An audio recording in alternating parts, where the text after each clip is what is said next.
ជំរាបសួរសួស្តីប្រិយមិត្តទាំងអស់គ្នាវិលត្រឡប់មកជួបគ្នាសាជាថ្មីជាមួយនឹង admin សម្រាប់រឿងក្នុង channel ហើយយ៉ាងណាបាទជួបគ្នាម្ដងទៀតជាមួយនឹងសេរីរឿងថ្មីស្រឡាំងតែម្ដងរបស់ប្រទេសឥណ្ឌូនេស៊ីដែលមានចំណងជើងថានិស្សិតជួបខ្មោចលងនៅផ្ទះជួលដែលជាសេរីរឿងបែបភ័យរធុនណត់កំងយើងពីមាននិស្សិតឆ្នាំទី1មួយក្រុមបានទៅជួបផ្ទះមួយនៅក្នុងតំបន់សាលារបស់ពួកគេក៏ស្រាប់តែជួបប្រទះនៅផ្ទះដែលមានខ្មោចស្រីកំណៃបានលួនបន្លាចពួកគេយ៉ាងគួរឲ្យខ្លាចហើយខ្មោចស្រីនោះបានស្លាប់ដោយការសម្លាប់ខ្លួននៅក្នុងផ្ទះនោះកាលពីពេលកន្លងមកចង់ដឹងសាច់រឿងលោកអាចនឹងចំណាប់បញ្ហាទៅជាយ៉ាងណាតទៅតាមដានការសម្ដែងរបស់ខ្ញុំទាំងអស់គ្នាអេឡូប្រិយមិត្តអាចជួប channel Telegram របស់ admin ដែលមាន link នៅខាងក្រោមចាប់តាមកាសេរីរឿងដំបងភ្លៀងក៏បង្ហាញឃើញបរមម្នាក់កំពុងតែដើរចូលបន្ទប់មួយនៅក្នុងផ្ទះមួយកន្លែងឬក៏បានរុះរើអីវ៉ាន់នៅក្នុងបន្ទប់នោះយ៉ាងចម្លែកឬក៏បានប្រទះឃើញសិភ័យកំណត់ហេតុមួយនឹងបង្ហាញទឹកមុខដូចជាបានដឹងរឿងអ្វីមួយយ៉ាងបន្ទាប់ពីក៏បង្ហាញនៅក្នុងឆ្នាំ2007នៅក្នុងភូមិមួយកំពុងតែមានការសម្ដែងសិល្បៈនៅពេលយប់ឬក៏ឃើញមានបរមម្នាក់ដែលមានឈ្មោះថាអារីកំពុងតែឈមមើលតាមសម្ដែងសិល្បៈនោះជាមួយនឹងមិត្តស្រីរបស់គេដែលទើបតែនឹងស្គាល់គ្នាពេលដែលពួកគេដើរមើលការសម្ដែងសិល្បៈនោះបានមួយសន្ទុះអារីក៏ជូនសង្សាររបស់គេដែលទើបតែនឹងស្គាល់នោះត្រឡប់ទៅផ្ទះវិញតែនាងក៏បានឲ្យគេឈប់នឹកភ្លើបំបែកត្រឹមនឹងហើយនាងនឹងដើរចូលផ្លូវតូចសម្ដៅទៅផ្ទះរបស់នាងតែអារីក៏ចង់ជូននាងទៅផ្ទះតែម្ដងនិងចង់បានឃើញផ្ទះរបស់នាងផងដែរតែនាងក៏ថាមិនចាំបាច់នោះទេឲ្យគេត្រឡប់ទៅផ្ទះវិញចុះផ្ដុំរភៀវទៅកាត់មុខឃើញពួកក្រុមនិស្សិតកំពុងតែស្នាក់នៅក្នុងផ្ទះជួលរបស់ពួកគេភ្លាមនោះក៏ឃើញមានមិត្តភក្តិរបស់គេម្នាក់បានដើរចូលមកនៅនិយាយទៅកាន់ពួកគេធម្មតាឬក៏ចូលទៅបន្ទប់របស់គេបាត់ទៅតែបានបន្តិចក្រោយមកពួកគេក៏ស្រាប់ទៅឮសំឡេងមិត្តរបស់គេដដែលនោះកំពុងតែដើរចូលមកក្នុងផ្ទះនោះម្ដងទៀតធ្វើឲ្យពួកគេសម្លឹងទៅកាន់មិត្តម្នាក់នោះដោយខ្សែភ្នែកចម្លែកខ្លាំងណាស់រួយមិត្តម្នាក់នោះក៏សួរថាមិនដាច់ក៏ពួកឯងសម្លឹងមើលមកកាន់យើងយ៉ាងចម្លែកបែបនេះតែពួកគេមិនឆ្លើយអ្វីនោះទេរួចពេលដែលគេដើរចូលបន្ទប់ពួកគេក៏រត់ទៅតាមមើលថាគេជាមនុស្សពិតឬក៏អត់ព្រោះមួយនេះបានឃើញគេច្បាស់ណាស់គឺដើរចូលមកខំផ្ទះនិងដើរចូលទៅក្នុងបន្ទប់បាត់ទៅហើយម្ដេចក៏មិនម្នាក់ទៀតបែបនេះបន្ទាប់មកអារីក៏បានជិះម៉ូតូមកដល់ផ្ទះជួលរបស់គេវិញបន្ទាប់ពីជួនសង្សាររបស់គេត្រឡប់ទៅផ្ទះហើយនោះក៏ចូលទៅគេងលំបន្ទប់របស់គេធម្មតាទ្រព្យកាត់មកពេលព្រឹកក៏ឃើញថាមាននិស្សិត2នាក់ដែលជាអ្នករួមនៅក្នុងផ្ទះជួលនោះក៏បានតែញ៉ាំបាយនៅតបមួយកំលែងក៏បានជួបជាមួយនឹងបរិសម្នាក់ដែលជាគ្រូមុនហើយគ្រូមុននោះក៏បានសួរទៅកាន់ពួកគេថាស្នាក់នៅទីនោះល្អដែរឬទេរួចពួកគេក៏ថាផ្ទះនោះធំមានអ្វីគ្រប់យ៉ាងពិតជាល្អខ្លាំងណាស់និងមានតម្លៃសមរម្យទៀតផងហើយគ្រូមុននោះក៏មិនបានតបឆ្លើយអ្វីទៀតនោះទេតែគ្រាន់តែបង្ហាញទឹកមុខដោយទីចម្លែកខ្លាំងណាស់ហើយពួកគេក៏ឆ្ងល់ថាហេតុអ្វីបានជាគាត់សួរបែបនេះបន្ទាប់មកពួកគេក៏មកទៅសាលារៀនចំណែកអារីគេក៏ទៅតែនឹងងើបចេញពីផ្ទះដើម្បីទៅសាលារៀនក្រៅគេនៅពេលដែលទៅដល់សាលាគេក៏បានជួបជាមួយនឹងមិត្តភក្តិរបស់គេដែលស្នាក់នៅផ្ទះជាមួយគ្នានោះពេលនោះមិត្តរបស់គេម្នាក់ក៏បានប្រាប់រឿងការពីយប់មិញដែលពួកគេបានជួបរឿងចម្លែកហើយការពីយប់មិញនោះប្រាប់ទៅកាន់អារីតែមើលទៅកាយវិការគេហាក់ដូចជាបង្ហាញអាការៈមិនខ្វល់នឹងការនិយាយពីអ្វីដែលមិត្តរបស់គេបានរៀបរាប់នោះទេធ្វើឲ្យពួកគេក៏ពិតជាអន់ចិត្តខ្លាំងណាស់រួយក៏ដើរចេញទៅបាត់ទៅបន្ទាប់ភាពកាត់មកផ្ទះជួលនោះក៏ទៅឃើញមាននារី2នាក់ដែលជាអ្នកគ្រប់គ្រងផ្ទះនោះកំពុងតែណែនាំអានិស្សិតម្នាក់ឲ្យមកជួលបន្ទប់ដែលនៅទំនេរមួយនៅក្នុងផ្ទះនោះនៅពេលដែលគេមើលហើយគឺពិតជាពេញចិត្តនឹងតម្លៃសមរម្យខ្លាំងទៀតផងក៏គិតថានឹងជួលនៅទីនេះហើយតែគេក៏សុំចូលទៅបន្ទប់ទឹកបន្តិចសិនពេលដែលគេកំពុងតែបិទជើងរួចរាល់ក៏ដើរចេញទៅវិញដែលភ្លេចជិតទឹកក៏ស្រាប់តែមង្គលនោះក៏ជិតទឹកដែលគ្រងឯងយ៉ាងចម្លែកធ្វើឲ្យគេគឺពិតជាឆខ្លាំងណាស់តែក៏គិតថាប្រហែលជានៅទីនេះមានប្រព័ន្ធអូត្រូក្នុងការជិតទឹកហើយមើលទៅក៏មិនចាប់អារម្មណ៍ដើរចេញទៅខាងក្រៅវិញទៅរួចក៏បន្តចូលទៅក្នុងបន្ទប់ដែលគេចង់ជួលនោះជាមួយនឹងអ្នកនាំដើម្បីពិនិត្យមើលបន្ទប់នោះតែពេលដែលចូលទៅបានបន្តិចក៏ស្រាប់តែគេសម្លឹងទៅមើលនៅក្នុងកញ្ចក់បង្អួយក៏ស្រាប់តែឃើញមានខ្មោចស្រីម្នាក់ស្លៀកពាក់សកំពុងតែឈរសម្លឹងមកកាន់គេយ៉ាងគួរឲ្យខ្លាចធ្វើឲ្យគេគឺពិតជាខ្លាចខ្លាំងណាស់រួចនារីម្នាក់ដែលជាអ្នកនាំគេឲ្យមកជួលបន្ទប់នេះក៏សួរថាកើតអ្វីតែគេថាមិនអីទេតែខ្ញុំគិតថាខ្ញុំលែងចង់ជួលបន្ទប់នៅទីនេះទៀតហើយរួចក៏ប្រញាប់ចេញទៅខាងក្រៅឡើងលើម៉ូតូត្រឡប់ទៅវិញបាត់ទៅពិតជាចម្លែកខ្លាំងណាស់បន្ទាប់មកធីបក៏កាត់មកអាដូដែលជាសមាជិកម្នាក់នៅក្នុងផ្ទះជួលរួមជាមួយនឹងមិត្តរបស់ពួកគេនោះក៏បានខលទៅសួរអ្នកផ្សេងថាយប់នេះមកផ្ទះម៉ោងប៉ុន្មានហើយពួកគេក៏ប្រាប់ថាប្រហែលជាម៉ោង9ឯនៅទៅពួកគេអាចត្រឡប់ទៅផ្ទះជួលវិញបានដោយសារតែរវល់គេពីការសាលារួយគេក៏ស្រាប់តែបង្ហាញអាការៈដូចជាមានគំនិតអាក្រក់អ្វីមួយហើយបន្ទាប់មកយប់ព្រឹងអាដូក៏កំពុងតែបើកឡានទំនើបរបស់គេនៅក្នុងសម័យនោះជាមួយនឹងសង្សារស្រីស្អាតរបស់គេយកទៅដល់ផ្ទះជួលនោះព្រោះថាគ្មានមនុស្សនៅទីនោះហើយពួកគេក៏នាំគ្នាចូលទៅក្នុងផ្ទះនោះនិងផ្ដាំស្និទ្ធស្នាលជាមួយគ្នាដូចជាកំពុងតែមុខផ្ទះនេះចង់ធ្វើរឿងផ្ដេសហើយតែពេលនោះអាដូក៏ទៅចាក់ទឹកឲ្យនាងផាក់មើលកៅសិនបតាមប្រញាប់មើលទេរួចស្រីស្អាតនោះក៏ដើរមើលជុំវិញនោះបានបន្តិចតែម្នាក់ឯងរួចនាងក៏ស្រាប់តែប្រទះឃើញមាននារីម្នាក់កំពុងតែឈរនៅជាន់ឡាទឿក្នុងផ្ទះនោះដែលនាងស្មានតែជាមនុស្សដែលរស់នៅទីនេះដែរក៏រាក់ទាក់គេបន្តិចទៅបន្តិចក្រោយមកនាងក៏ឮសំឡេងសង្សាររបស់នាងបានលើកទឹកមករួចនាងក៏ងាកទៅនិយាយរៀបនឹងយកទឹកផឹកទៅហើយក៏ស្រាប់តែឃើញដៃដែលកាន់កែវទឹកនោះគឺមានតែដៃនោះទេធ្វើឲ្យនាងក៏ពិតជាភ្ញាក់ផ្អើលខ្លាំងណាស់ រួចក៏ព្យាយាមរុកចេញក៏បានជួបនឹងខ្មោចស្រីម្នាក់កំពុងតែហូរសម្លឹងនាងដោយកែវភ្នែកពណ៌សយ៉ាងគួរឲ្យខ្លាចខ្លាំងណាស់រួចនាងក៏រត់ចេញពីក្នុងផ្ទះនោះទៅហើយអាដូក៏ឮសំឡេងនាងស្រែករត់ចេញទៅខាងក្រៅក៏ប្រញាប់រត់ទៅតាមនាងរួចនាងក៏ថាពួកយើងមិនអាចនៅទីនេះបាននោះទេខ្ញុំត្រឡប់ទៅផ្ទះខ្ញុំវិញហើយរួចអាដូក៏យល់ព្រមជូននាងត្រឡប់ទៅវិញដោយមិនទាន់សួរអ្វីច្រើននោះទេបន្ទាប់មកមិត្តរបស់គេ2នាក់ទៀតដែលថាត្រឡប់មកវិញនៅម៉ោង 9 យប់នោះក៏បានជិះម៉ូតូជាមួយនឹងមិត្តភក្តិគេម្នាក់ទៀតជូនពូទាំង2នាក់ត្រឡប់មកផ្ទះវិ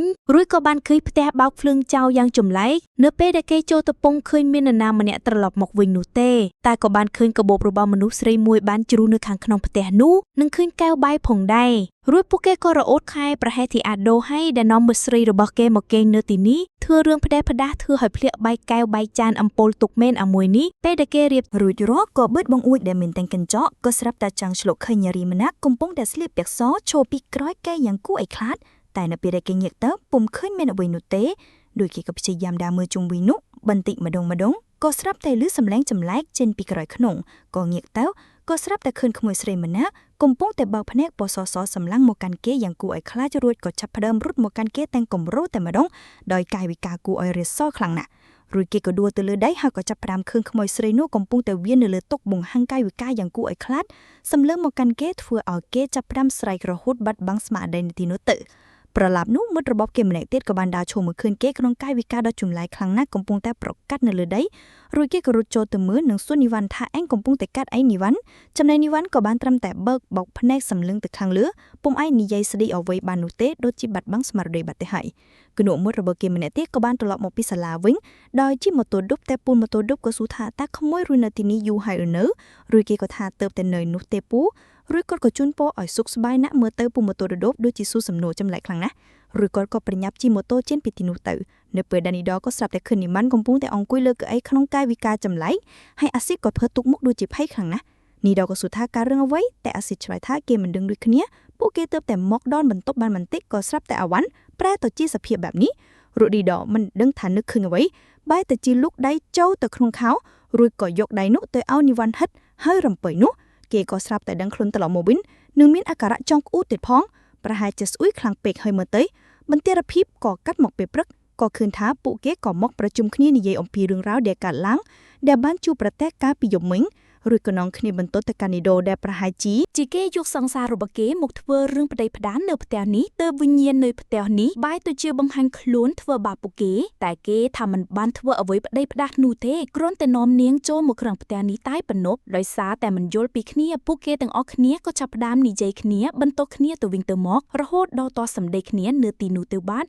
់បរូបភាពក៏កាត់មកឃើញអារីក៏បានជិះម៉ូតូចេញទៅខាងក្រៅជួបជាមួយនឹងសង្សាររបស់គេកំពុងតែអង្គុយនៅមាត់ទឹកនិងបានចែករំលែករឿងរ៉ាវដែលពួកគេបានជួបប្រទះនៅផ្ទះជួននោះប្រាប់ទៅកាន់នាងផងដែរចំណែកអាដូក្រោយពីទាស់សម្ដីគ្នាជាមួយនឹងមិត្តភ័ក្តិនិងសង្សាររបស់គេបានជួបខ្មោចស្រីនៅទីនេះកាលពីយប់មិញនោះផងដែរគេក៏សម្រេចចិត្តថារើចេញពីផ្ទះនេះដោយសារតែគេគឺជាកូនញាក់មានលុយស្រាប់ទៅហើយមិនចាំបាច់មកទ្រាំយូរនៅផ្ទះដ៏គួរឲ្យខ្លាចដែលមានតម្លៃថោកបែបនេះនោះទេនិងបានចង់នាំមិត្តភ័ក្តិម្នាក់ទៀតគឺនីវ៉ាន់ទៅជាមួយផងដែរព្រោះគេបានជួបខ្មោចនេះពិតប្រាកដកាលពីយប់មិញផងដែរតែអ្នកនៅក្នុងផ្ទះនេះក៏ឆ្លុះប្រកែកជាមួយនឹងគេដោយបន្ទោសថាបើទៅតែម្នាក់ឯងទៅចំបាច់ហែគ្នាទៅបន្ថែមធ្វើអីស្របពេលនោះអាដូក៏កំពុងតែរៀបចំអីវ៉ាន់ដឹកឡានចេញទៅអាឌុបសង្សាររបស់គេត្រឡប់មើលផ្ទះនោះរួចអារីក៏ចូលទៅនិយាយជាមួយនឹងអាដូថាហេតុអ្វីបានជាឯងចង់ចេញពីទីនេះភ្លាមនោះនីវ៉ាន់ក៏ស្រាប់តែប្រែឃើញសង្សាររបស់អារីស្រាប់តែកើតអាការៈភ័យខ្លាចភ្លាមនិងប្រញាប់តែអូដៃអាមុខនិយាយគ្នារួចគេក៏ប្រាប់ថាការពីយប់មិញគេកើតអាការៈបែបនោះគឺដោយសារតែឃើញខ្មោចស្រីមួយនេះហើយខ្មោចស្រីនោះគឺមានមុខមាត់ដូចជានឹងសង្សាររបស់ឯងចឹង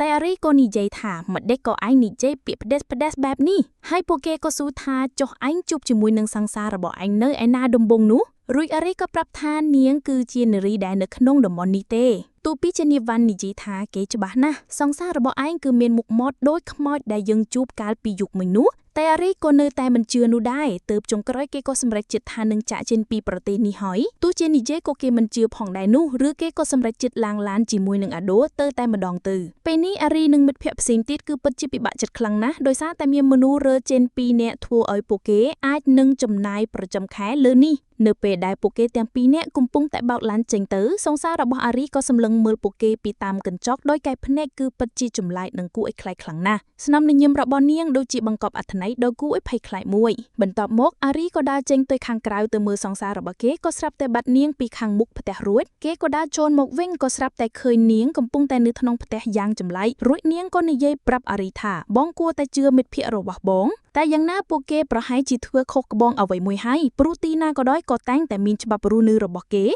មិនអាចបំពានបាននោះទេបន្ទាប់មកយប់ឡើងពួកគេក៏បានទៅរកគ្រូមន្តអាគមដែលពួកគេបានជួបនៅកន្លែងញ៉ាំបាយកាលពីលើកមុននោះដោយមិនបានប្រាប់អារីនោះទេដើម្បីឲ្យគាត់ជួយទៅបណ្ដេញវិញ្ញាណចេញពីផ្ទះជួលរបស់ពួកគ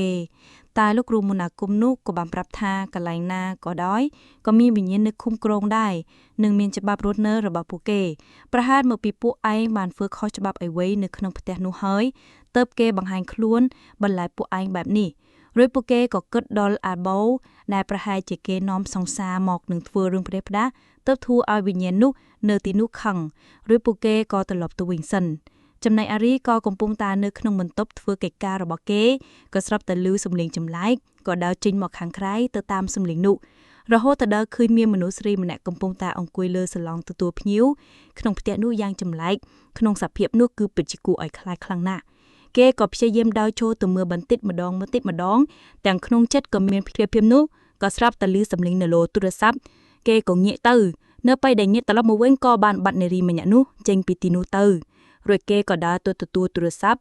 ក៏ឮសំឡេងនារីដែលគ្រប់គ្រងផ្ទះជួលនេះសួរថាតើអារីនិងសង្សារអ៊ីវ៉ាន់បានរើចេញហើយមែនទេរួចគេក៏ថាត្រូវហើយគេទាំងពីរនាក់បានរើចេញទៅហើយកាលពីថ្ងៃមិញរួចនាងក៏បាបថានាងគ្រាន់តែខលដើម្បីចង់ដឹងព័ត៌មានថាបន្ទប់ទំនេរប៉ុន្មា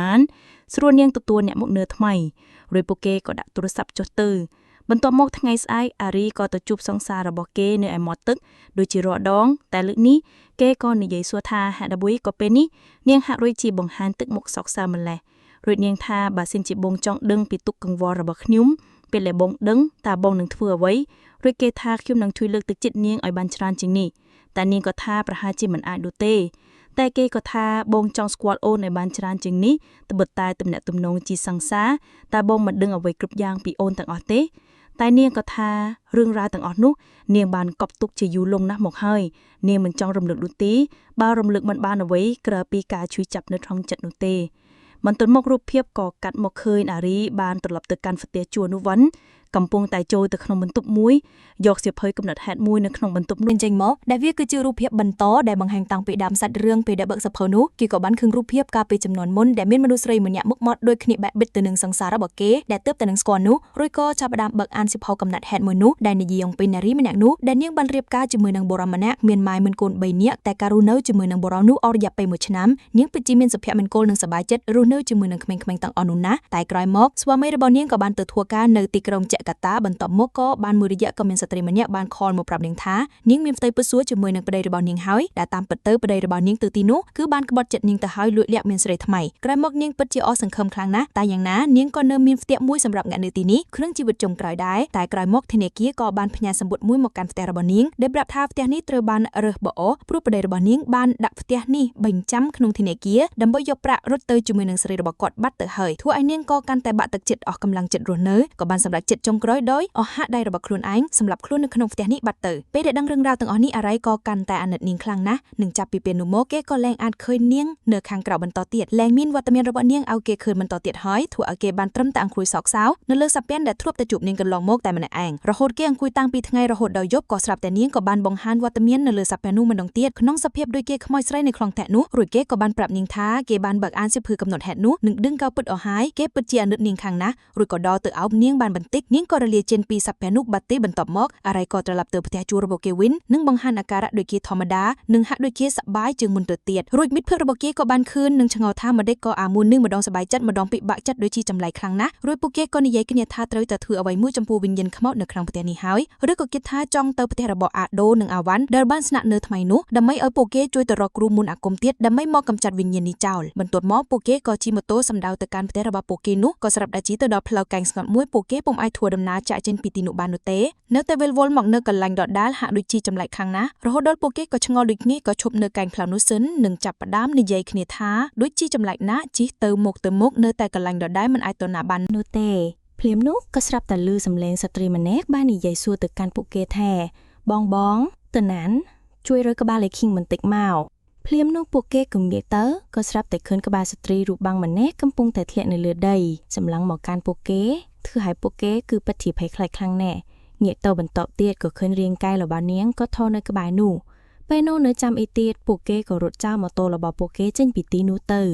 តែខ្មោចស្រីនោះក៏នៅតែកាន់ក្បែររបស់នាងតាមបង្ហាញខ្លួនលងម្នាក់ពួកគេរហូតម្ដងនៅទីនេះម្ដងនៅទីនោះយ៉ាងជឹងគួរឲ្យខ្លាចខ្លាំងណាស់រហូតដល់ពួកគេក៏បានរត់ទៅដល់ផ្ទះរបស់អាឌូនិងបានជួបជាមួយនឹងអាឌូក៏ចូលទៅស្នាក់នៅផ្ទះរបស់គេសិនទៅរហូតដល់ព្រឹកស្អែកពួកគេក៏នាំគ្រូមន្តអាគមម្នាក់មកធ្វើពិធីបណ្ដេញខ្មោចនោះចេញពីក្នុងផ្ទះក៏ធ្វើពិធីរហូតទៅដល់បន្ទប់មួយក៏ស្រាប់តែដូចជាមានអ្វីមួយយ៉ាងបានវាយប្រហារទៅលើគ្រូមន្តដែលពួកគេនាំមកនោះយ៉ាងគួរឲ្យខ្លាចរួចក៏ចាប់ផ្ដើមលេខរៀងខ្មោចស្រីនោះដល់បើកភ្នែកពណ៌ស្លាំងទៅកាន់ពួកគេទាំងមានកំហឹងខ្លាំងណាស់ដែលពួកគេបាននាំគ្រូខ្មោចមកចង់កម្ចាត់នាងចេញពីផ្ទះរបស់នាងបែបនេះហើយគ្រូមន្តអាគមនោះក៏នៅតែបន្តចង់វាយប្រហារខ្មោចនោះតែខ្មោចស្រីនោះក៏មិនចោះចាំងនោះទេរួចក៏ចំបាច់កគ្រូមន្តអាគមនោះឲ្យស្លាប់បាត់ទៅនិងបោះចេញទៅខាងក្រៅហើយនាងក៏ចាប់ផ្ដើមបង្ហាញកែភ្នែកពោពេញទៅដោយកំហឹងទៅកាន់ពួកគេហើយក៏ចាប់ផ្ដើមដើរចូលទៅរកពួកគេបន្តិចម្ដងយ៉ាងគួរឲ្យខ្លាចខ្លាំងណាស់ពេលនោះអាឌូក៏ចង់ចូលទៅវាយប្រហារខ្មោចស្រីនោះតែក៏ត្រូវនាងចំបាច់កឡើងទៅខាងលើសឹងតែចុកស្លាប់បាត់ទាំងហើយភ្លាមនោះអារីក៏បានត្រឡប់មកដល់ផ្ទះវិញឃើញទស្សនភាពបែបនេះកុំព្យាយាមនិយាយសម្រួលចិត្តខ្មោចស្រីនោះកុំឲ្យបន្តមានកំហឹងបន្តទៀតកុំប្រកាន់ពួកគេអីពួកគេមិនដឹងអ្វីនោះទេរួចនាងក៏ចាប់ផ្ដើមបន្ថយកំហឹងចូលមកវិញនិងចាប់ផ្ដើមប្រែរូបរាងកាយទៅជាធម្មតារួចខ្មោចស្រីនោះក៏និយាយថាតាមពិតនាងដឹងគ្រប់យ៉ាងដែលជាបំណងរបស់អារីតាមពិតគេបានលួចសរសេរអត្ថបទរឿងមួយដែលទាក់ទងនឹងជីវិតរបស់នាងពីនៅរស់រហូតដល់ស្លាប់ភ្លេចដល់ជាខ្មោចតែនាងក៏អរគុណដែលបានមានបំណងយករឿងដ៏កំសត់របស់នាងទៅចែកឲ្យមនុស្សនិងលោកបានយល់ពីការឈឺចាប់របស់នាងហើយអារីក៏ដើរចោលទៅអបនាងដោយសេចក្តីអាណិតនិងស្រឡាញ់ខ្លាំងណាស់ហើយវិញ្ញាណរបស់នាងក៏បាននឹងចេញពីទីនោះដោយសេចក្តីអស្ចារ្យទាំងហើយសាច់រឿងរបស់យើងក៏ត្រូវបានបញ្ចប់ត្រឹមនេះ